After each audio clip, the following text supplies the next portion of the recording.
Hello folks, back with me once again on this episode.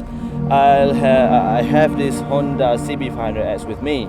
So to find out what I'll be talking about this bike like usual, please stay tuned until the end of this film. Welcome to Malaysian Riders.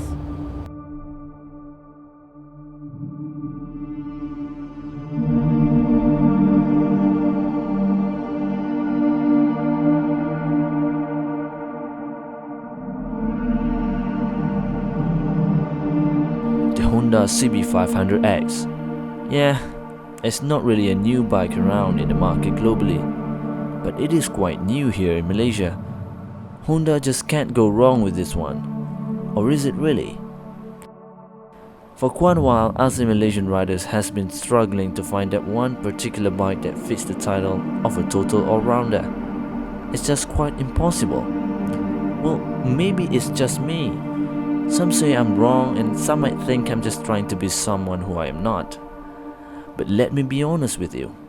When it comes to the feel of riding a bike, there's no reason for me to tell a lie. But yeah, some people will still not agree with what I'm saying.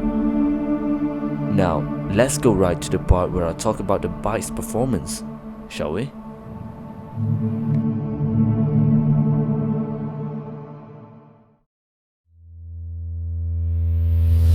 I wasn't really excited of testing this CB500X as I just knew that it would be too sensible for me. Hence, I brought my cameraman to a place that I can play around with it. And I think it should be around a place that it will seldom go to. To be honest, it was not really that fun at all. Well, maybe I'm not a good enough rider. Riding it on this kind of terrain felt okay. With the Pirelli tire that is similar to what the Multistrada has on, it's convincing enough to negotiate through the muddy surface. But then you just know that you are quite out of place to really have fun on the bike.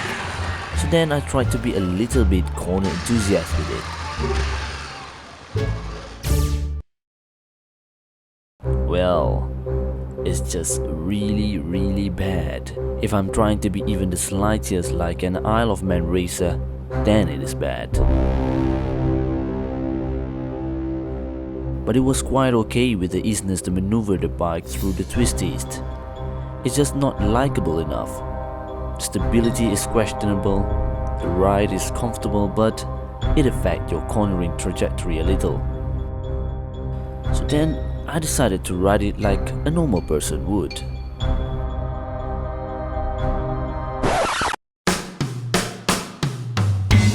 Yeah, I talk about it being sensible at the start of the film, and it just don't get any better than that. The purpose of the CB500X, or I think the whole 500 series from Honda, is just to be a machine that is practical and moderately fun enough for the weekend usage. It has the long-lasting feelings to itself.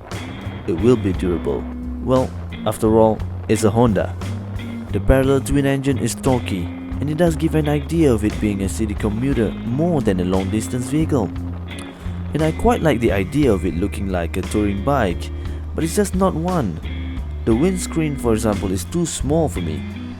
The fuel is economic if you are cruising around 120 km an hour, but it won't be if you're going more than 150, which is about the limit. The seat height is quite low for me, and I'm not really that tall at all. I understand that it gives a certain confidence to a beginner rider, but the bike is already basic and easy enough to ride. The pricing of the bike is surely competitive, but I don't see it becoming a bike that everyone would buy just because it's cheap. The lack of excitement really just turns off the interest to invest such money onto a bike like this. I'm not saying that the CB500X is not good, but it's just average, nothing special. So is it a motorcycle to buy from Honda? Personally, I don't think so. But at the end of the day, it is best to buy anything that you want that fits your needs rather than following others. Because it is just plain stupid to buy one because it's a trend. You know what you want and what you need. So, my opinion is just for you to get some idea of how the bikes perform in real life, not just according to the spec sheet. Well, that's it, I think. Not much left that I can say about the bike. So, thank you for watching and please do subscribe for more in the future from Malaysian riders. Goodbye.